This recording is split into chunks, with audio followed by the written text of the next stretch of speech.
Hello friends, good evening to all. Welcome to our channel. ఈరోజు వీడియోలో మనం discuss చేయబోతున్న టాపిక్ వచ్చేసి ఈ యొక్క యునెస్కో వాళ్ళ యొక్క ఇంటాంజిబుల్ కల్చరల్ హెరిటేజ్ లిస్ట్. ఇందులో మన ఇండియాకి సంబంధించినటువంటి ఒక కల్చరల్ హెరిటేజ్ని ఇంక్లూడ్ చేస్తున్నట్టుగా అనౌన్స్ చేసింది. సో ఆ కల్చరల్ హెరిటేజ్ ఏందో మీకు ఆల్రెడీ అర్థమై ఉంటుంది. మన యొక్క దివాళీ ఫెస్టివల్. యాక్చువల్లీ దివాళీ ఫెస్టివల్ని మనం ఫెస్టివల్ ఆఫ్ లైట్స్ అని, అలానే festival of evil evil defeated by the goodness అని చెప్పేసి ఇలా మనం సెలబ్రేట్ చేసుకుంటూ ఉంటుంటాం. Okay, of course Diwali background అనేది మనకి సౌత్ ఇండియాలో ఒక విధంగా దీన్ని జరుపుకుంటుంటారు, నార్త్ ఇండియాలో ఒక విధంగా జరుపుకుంటుంటారు. బట్ ఏదేమైనప్పటికీ కూడా ఇది చెడుపై యొక్క మంచి సాధించినటువంటి విజయంగా మనం జరుపుకుంటుంటాం దివాళీ పాయింట్ ఆఫ్ వ్యూలో. ఓకే, అండ్ దివాళీ ఫెస్టివల్ పైన ఎంతోమంది మన భారతదేశంలో ఈ యొక్క కళాకారులు, ఆర్టిసాన్స్ కూడా డిపెండ్ అయి ఉన్నారు. ఎస్పెషల్లీ మనకి ల్యాంప్స్ ఇండస్ట్రీ కానీ, అలానే మనకి దియా ఒక మట్టి కొండ పాట్స్ ఉంటాయి కదా, వా ఇండస్ట్రీ కానీ, అలానే స్వీట్స్ ఇండస్ట్రీ కానీ, దాంతోపాటు షాపింగ్. దీనివల్ల అంటే మన ఎకానమీ కూడా చాలా హెవీగా డిపెండ్ అయ్యేటటువంటి ఫెస్టివల్ మనకి దివాళీ ఫెస్టివల్. ఓకే, అండ్ ఇంకా బిజినెస్ చేస్తున్న వాళ్ళకైతే కనుక దివాళీ ఫెస్టివల్ అనేది ఎంత క్రూషియల్గా ఉంటుందో మనం చెప్పాల్సిన పని లేదు. సో కాబట్టి ఈ పర్టికులర్ టాపిక్ గురించి మనం డీటెయిల్స్ డిస్కస్ చేసే కన్నా ముందు ఇప్పుడు మనకి దివాళీ అనేది 16th అంటే ఇండియాకి సంబంధించి ఇది 16వది అనమాట. యునెస్కో ఇంటాంజిబుల్ కల్చరల్ హెరిటేజ్ గుర్తింపు పొందింది. ఇంతకుముందు 15 గుర్తింపు పొందే, అందులో కూడా ఇంపార్టెంట్ ఏందో చూద్దాం మనకి. సో ఇది మనకి కల్చర్కి సంబంధించింది కాబట్టి మరి యూనియన్ మినిస్టర్ ఫర్ కల్చర్ ఎవరో మీరు ఆన్సర్ చేయడానికి ట్రై చేయండి. ఓకే, సరే డీటెయిల్స్లోకి వెళ్ళే కన్నా ముందు first of all highlights discuss చేద్దాం. ఈ వీడియో వచ్చేసి Diwali and UNESCO recognition. First context మనం డిస్కస్ చేసిన తర్వాత then we will discuss about ఈ దివాళీని ఇంక్లూడ్ చేయడం వల్ల వచ్చినటువంటి సిగ్నిఫికెన్స్ ఏంటి. అలానే యునెస్కో 2003 కన్వెన్షన్లో ఒక నిర్ణయం తీసుకున్నారనమాట. ఏమని ఆ డిసిషన్స్ కూడా మనం డిస్కస్ చేద్దాం. అలానే UNESCO inter governmental committee and India నుంచి ఉన్నటువంటి యునెస్కో రిప్రజెంటేటివ్ లిస్ట్ ఏ విధంగా ఉంది, ఇందులో ఇంక్లూడ్ చేయాలంటే తీసుకుంటున్నటువంటి క్రైటీరియా ఏంటి, ఈ డీటెయిల్స్ అన్ని మనం కవర్ చేస్తాం.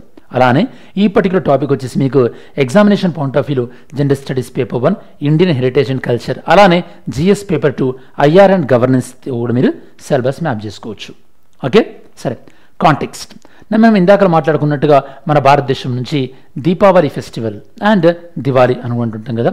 So Diwali festival UNESCO representative list of intangible cultural heritage of humanity 2025. సింపుల్గా చెప్పాలంటే ICH ఇంటాంజిబుల్ కల్చరల్ హెరిటేజ్ లిస్ట్లో దీపావళి ఫెస్టివల్ని ఇంక్లూడ్ చేస్తున్నట్టుగా ప్రకటించారు. ఏ మీటింగ్లో ప్రకటించారు? 20th UNESCO inter governmental committee session. ఈ యొక్క యునెస్కో ఇంటర్ గవర్నమెంటల్ కమిటీ అనేదాన్ని 2003లో ఏర్పాటు కాబడింది. సో వాళ్ళ యొక్క 20వ సెషన్ ఇప్పుడు ఢిల్లీలో జరిగింది. ఇందులో వీళ్ళు డిసిషన్ అనౌన్స్ చేశారనమాట. ఇది ఇండియాకి సంబంధించినటువంటి 16th intangible cultural heritage sites.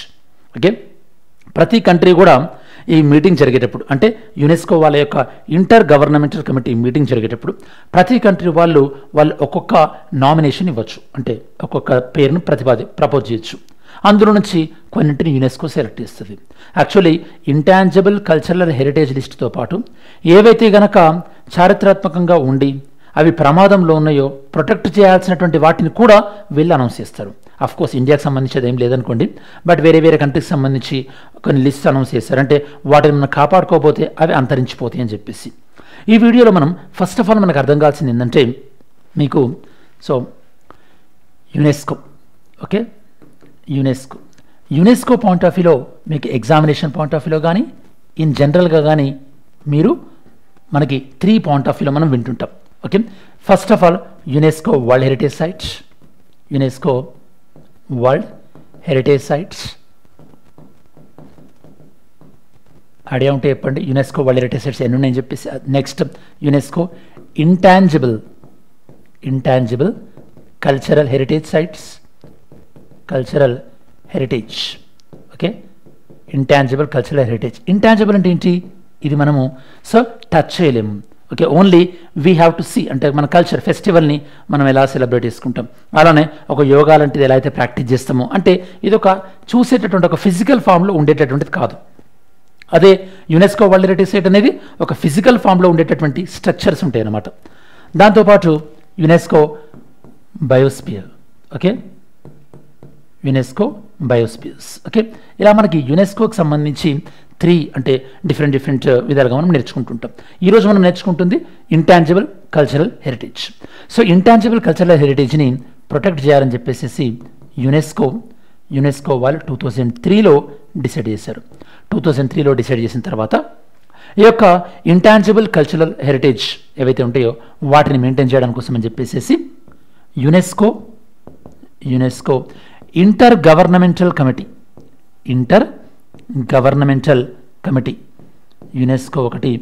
UNESCO inter governmental committee అనే దాన్ని క్రియేట్ చేసింది.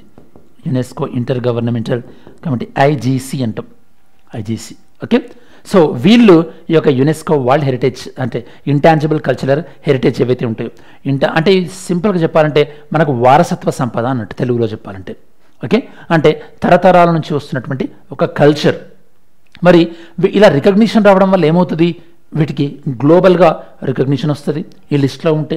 దెన్ దీన్ని కాపాడుకోవడానికి కమ్యూనిటీలో ఉన్నటువంటి ఆ ప్రజలు ఎక్కువగా ప్రొటెక్ట్ చేసుకుంటారు. అంటే ఎవరైతే ఈ ఫెస్టివల్ ఎక్కడెక్కడ జరుగుతుందో దానికి సంబంధించి ఏదైనా సరే. అండ్ దీనివల్ల టూరిజం పాయింట్ ఆఫ్ వ్యూలో కూడా దీనికి ఎక్కువగా ఇంపార్టెన్స్ వచ్చే అవకాశం ఉంటుంది. అండ్ డైరెక్ట్గాను ఇండైరెక్ట్గాను ఎంప్లాయ్మెంట్ కూడా వచ్చేటటువంటి అవకాశం ఉంటుంది. సో ఇవన్నీ అడ్వాంటేజెస్ ఉన్నాయి కాబట్టి ఇంటాంజిబుల్ కల్చరల్ హెరిటేజ్ లిస్ట్లో మనకి ఏదైనా ఒకటి ఫీచర్ ఒక చోటు సంపాదించుకుందంటే డెఫినెట్లీ ఒక పాజిటివ్ సైన్ అని చెప్పొచ్చు. ఓకే, సరే, ఇక్కడ మనకి ఇంటాంజిబుల్ కల్చరల్ హెరిటేజ్ అంటే తెలుసు కదా, ట్రెడిషన్స్ కానీ, రిచువల్స్ కానీ, లేదా పర్ఫార్మింగ్ ఆర్ట్స్ కానీ, లేదా క్రాఫ్ట్స్మెన్షిప్ కానీ. So knowledge system, for example మనకి వేదిక్ నాలెడ్జ్, ఓకే, అలానే మనకి ఆయుర్వేద నాలెడ్జ్, ఇట్లాంటి నాలెడ్జ్ సిస్టమ్ ఇవన్నీ కూడా మనకి ఐసీహెచ్ పరిధిలోకి వస్తాయి. ఐసీహెచ్ అంటే ఇంటాంజిబుల్ కల్చరల్ హెరిటేజ్. ఈ వీడియోలో నేను ఇక నుంచి మీకు ఐసీహెచ్ అనే పదాన్ని వాడుతుంటాను, జాగ్రత్తగా అబ్జర్వ్ చేయండి. సరే, దీనివల్ల ఇప్పుడు దీపావళి ఫెస్టివల్కి వచ్చేటటువంటి సిగ్నిఫికెన్స్ ఏంటో నేను మీకు ఆల్రెడీ చెప్పాను. అండ్ ఇది మనకి ఇండియన్ డయాస్పరా అంటే ఫారిన్లో కూడా మన ఫెస్టివల్ ఎప్పుడైనా జరుపుకునేటప్పుడు కూడా ఒక మంచి క్రెడిబిలిటీ కూడా యాడ్ అయింది దీనివల్ల. ఓకే, సో దట్ ఇది మనకి యునెస్కో ఈవెంట్లా కూడా ప్రొజెక్ట్ అయ్యేటువంటి అవకాశం ఉంటుంది.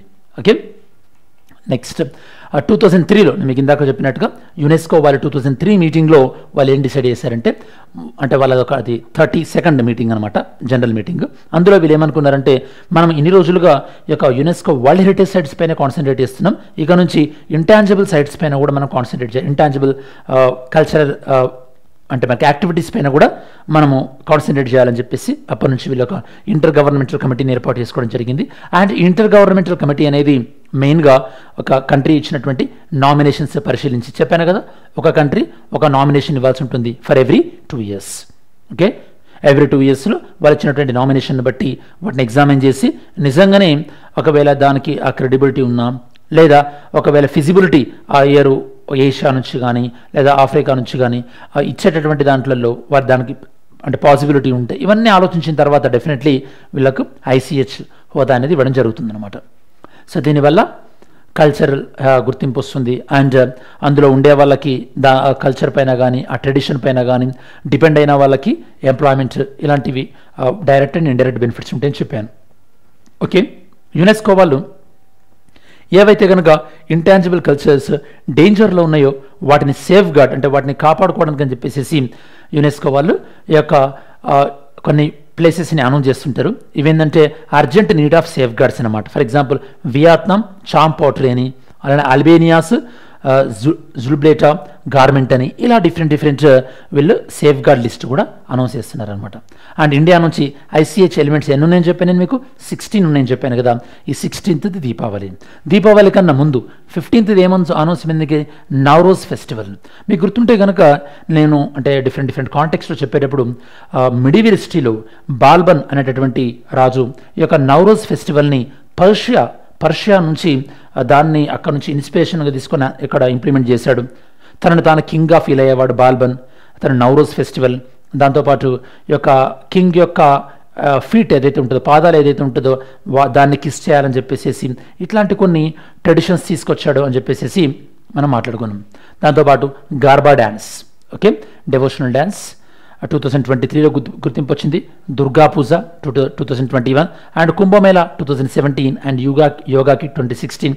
ఇలా మనకి ఇండియా నుంచి 16, ఇది మనకి 16th అనమాట ఐసీహెచ్. మరి ఇండియా నుంచి ఫస్ట్ మనకు గుర్తింపు పొందింది, అది కూడా మీకు ఎగ్జామినేషన్ పాయింట్ ఆఫ్ వ్యూ తెలియదు కదా. ఫస్ట్ మనకి ఐసీహెచ్ గుర్తింపు అనేది 2008లో వచ్చింది. ఓకే, 2008లో మనకు చాంటింగ్ ఏదైతే ఉంటుందో, అంటే మనం వేదాలు చదువుతుంటాం కదా, ఆ చదివేటటువంటి వేదాలకు వచ్చినటువంటి గుర్తింపు. అదే ఇయర్లో మనకి రామ్లీలా పర్ఫార్మెన్స్ మీకు తెలుసు అనుకుంటా, మనకి ఈ యొక్క రామ్లీలా పర్ఫార్మెన్స్ ఎస్పెషల్లీ మనకి వారణాసిలో ఎస్పెషల్లీ రామాయణ ట్రెడిషన్ ప్రకారం పూజ జరగడం, కొన్ని రామాయణానికి సంబంధించినటువంటి కొన్ని ఈవెంట్స్ పర్ఫార్మెన్స్ జరుగుతుంటుంది. అలానే కుటియట్టం, ఇది సాంస్క్రిట్ అండ్ సంబంధించి కేరళలో ఉంటుంది ట్రెడిషన్ అనేది. ఎస్పెషల్లీ ఇదేంటంటే 2000 ఇయర్ ఓల్డ్ ట్రెడిషన్ అన్నమాట. Sanskrit drama along with the local temple rituals. ఇలా మనకి 2008లో వీటి గుర్తింపు వచ్చింది. ఓకే, సో ఇండియాకు దీనివల్ల సాఫ్ట్ పవర్ పెరిగేటువంటి అవకాశం ఉంటుంది. నేను మీకు పిఎస్ఐఆర్లో పవర్ అనే టాపిక్ చెప్పేటప్పుడు పవర్ అనేది మనకి సాఫ్ట్ పవర్ ఉంటుంది, హార్డ్ పవర్ ఉంటుంది అని చెప్పాను. హార్డ్ పవర్ అంటే మనం వేరే వాళ్ళపైన ఫోర్స్ యూజ్ చేయడం ద్వారా వాళ్ళని ఇన్ఫ్లుయెన్స్ చేసినట్టయితే దాన్ని మనం హార్డ్ పవర్ అంటాం. సాఫ్ట్ పవర్ అంటే వేరే వాళ్ళపైన మనం ఫోర్స్గా కాకుండా, ఓకే, లైక్ వాళ్ళకి ఏదైనా హెల్ప్ చేయడం ద్వారా కానీ, లేదా మన కల్చర్ని వాళ్ళకి ప్రమోట్ చేయడం ద్వారా కానీ. ఇప్పుడు మీరు చూస్తుంటారు ఈ మధ్యలో కొరియన్ వెబ్ సిరీస్ అనేవి ఓకే ఇండియాలో పాపులర్ అవ్వడం ద్వారా కొరియా యొక్క కల్చర్ అనేది మన ఇండియా పైన ఒక సాఫ్ట్ పవర్ లాగా పనిచేస్తుంది కదా. అలానే మన యోగాకి ఇంటర్నేషనల్ గుర్తింపు రావడం అనేది, దాంతోపాటు ఇప్పుడు దీపావళికి ఐసీహెచ్ స్టేట్ లిస్ట్లో రావడం అనేది, ఇవన్నీ కూడా సాఫ్ట్ పవర్గా మనం చెప్పుకోవచ్చు. ఓకే, నెక్స్ట్ కంక్లూజన్ ఏంటంటే, సో దీపావళికి గుర్తింపు రావడం అనేది మన భారతదేశం యొక్క కల్చర్ని ఓకే ఒక ప్రమోట్ చేస్తుందనడంలో ఎలాంటి సందేహం లేదు. అండ్ దీన్ని మనం కాపాడుకోవాల్సిన బాధ్యత మన కమ్యూనిటీలో ఉన్నటువంటి అందరిపైన ఉంది. మన సంస్కృతిని కాపాడుకోవాల్సిన బాధ్యత ఇది ఏ మతానికి సంబంధించింది అయినప్పటికీ కూడా. అండ్ ఇది మనకి గ్లోబల్ డైవర్సిటీని, దాంతోపాటు ఒక దేశం ఇంకో దేశం యొక్క కల్చర్ని రెస్పెక్ట్ ఇచ్చుకోవడాన్ని, వీటన్నింటిని కూడా సూచిస్తుంది. ఓకే, సరే, మరి ఈ పర్టికులర్ టాపిక్ పైన ఎంసీక్యూ సాల్వ్ చేయడానికి ట్రై చేద్దాం. జాగ్రత్తగా చదివి పాజ్ చేసి ఏది కరెక్ట్ స్టేట్మెంట్ అనేది ఐడెంటిఫై చేయండి. With reference to UNESCO 2003 convention, చెప్పాను కదా 2003లో కన్వెన్షన్ జరిగిందని, దానికి సంబంధించి ఏ స్టేట్మెంట్ చూడండి. ఈ యొక్క ఇంటాంజిబుల్ కల్చరల్ హెరిటేజ్ అంటే ఐసీహెచ్ అనేది mainly focus on tangible and architectural heritage ని ఫోకస్ చేస్తుంది అంటున్నారు. అండ్ ఇది కమ్యూనిటీ పార్టిసిపేషన్ అనేది కీ కాంపోనెంట్గా ఐడెంటిఫై చేస్తుంది అంటున్నారు. దాంతోపాటు ప్రతి కంట్రీ కూడా ఈ యొక్క ఎవ్రీ ఇయర్ మల్టిపుల్ నామినేషన్ని సబ్మిట్ చేయొచ్చు అంటున్నారు. మరి 3 స్టేట్మెంట్స్లలో ఎన్ని స్టేట్మెంట్స్ కరెక్ట్ అనేది ఆన్సర్ చేయండి. Next mains question, Diwali inclusion అనేది యునెస్కో రిప్రజెంటేటివ్ లిస్ట్లో ఇంక్లూడ్ చేయడం అనేది ఖచ్చితంగా ఇండియా యొక్క కల్చరల్ కంటిన్యూటీని రిఫ్లెక్ట్ చేస్తుంది అనడంలో ఎలాంటి డౌట్ లేదు. దీనికి సంబంధించి మరి ఈ ఇంక్లూజన్ అనేది ఇంక్లూజన్కి సంబంధించి discuss the significance of this inscription for safe guarding traditional practices and strengthening cultural identity. అంటే ఇది మరి గుర్తింపు అని వచ్చింది కదా, గుర్తింపు వచ్చినటువంటి సందర్భంలో మరి ఈ మనం ట్రెడిషనల్ ప్రాక్టీసెస్ని కాపాడాల్సినటువంటి ఆవశ్యకత ఏంది, ఓకే, దానికి సంబంధించినటువంటి అవసరం ఏంది అనేది మనకి మెయిన్స్ క్వశ్చన్గా ఇక్కడ మీరు చూడొచ్చు. సరే, మనం వీడియో చివరిలోకి వచ్చేసాము కాబట్టి ఈ వీడియోలో మెయిన్గా మనకి దీపావళిని ఐసీహెచ్ లిస్ట్లో ఇంక్లూడ్ చేయడం, దాని గురించి మనం మాట్లాడడం. అండ్ ఎక్కడ ఏ మీటింగ్లో డిసిషన్ తీసుకున్నారో, అలానే యునెస్కో ఇంటర్ గవర్నమెంటల్ కమిటీ, దాంతోపాటు యునెస్కో మీకు టాంజిబుల్ అసెట్స్, అదే దాన్ని మనం యునెస్కో వరల్డ్ హెరిటేజ్ అసెట్స్ అంటాం. ఇంటాంజిబుల్ అయితే కనుక ఐసీహెచ్ లిస్ట్, అలానే యునెస్కో బయోస్పియర్ రిజర్వ్స్ మీకు తెలిసే ఉంటుంది. ఓకే, అండ్ ఇప్పటివరకు 16 గుర్తింపు పొందినని చూసాం. 2008 స్టార్టింగ్లో ఎవరెవరికి గుర్తింపు వచ్చిందంటే అంటే వేటికి సంబంధించి గుర్తింపు వచ్చిందని చెప్పాను. దాంతోపాటు ఏవైతే అంటే ప్రమాదం అంచుల్లో ఉన్నాయో వాటికి సంబంధించి కూడా లిస్ట్ రిలీజ్ చేస్తుందని చెప్పాను యునెస్కో. అండ్ ఏ బేసిస్ పైన వీటిని ఇంక్లూడ్ చేస్తారు, ఇంక్లూడ్ చేయడం వల్ల వచ్చేటువంటి సిగ్నిఫికెన్స్ ఏంటి, అన్నీ కూడా మనం డిస్కస్ చేయడం జరిగింది. ఇది స్టూడెంట్స్ ఓవరాల్గా ఈ టాపిక్ సంబంధించినటువంటి సమగ్రమైన విశ్లేషణ. మరి ఒకవేళ వీడియో అనేది మీ ప్రిపరేషన్కి యూస్ఫుల్ అవుతుంది అనుకుంటే కనుక లైక్ చేయడం మర్చిపోకండి. సో దట్ మీరు లైక్ చేసినట్టయితే కనుక మన కంటెంట్ యొక్క రీచ్ అనేది ఇంప్రూవ్ అవుతుంది. అండ్ మీరు ఏమైనా టాపిక్ సజెస్ట్ చేయాలన్నా కూడా కమెంట్ సెక్షన్లో ఇంక్లూడ్ చేయండి. డెఫినెట్లీ నేను ఆ టాపిక్ని పిక్ చేసి దానిపైన వీడియో చేయడానికి ట్రై చేస్తాను. Anyhow, thanks for watching this video. Have a great day. జై హింద్.